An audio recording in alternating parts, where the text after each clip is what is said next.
Do you want to live a more fulfilled life in 2022? If you do, you have to plan for it. I recommend scheduling time to sit down, reflect, visualize, and create a vision map that will guide you through your year. As the executive of your life, you're kind of responsible for projecting and outlining your year.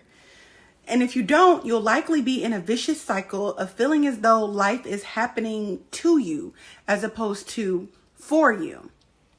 Now, I know this can sound like a heavy lift, a heavy task. But the good news is that I've created a process that will help you to maximize on your planning session.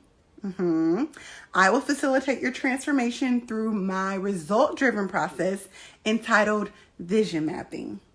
Now, you can think of vision mapping as your traditional vision board experience on steroids, where we go deeper into the mind and into the soul before we even touch a board. Vision mapping is truly a customized experience designed to leave you with a mental shift and a visual guide that will serve you through your year.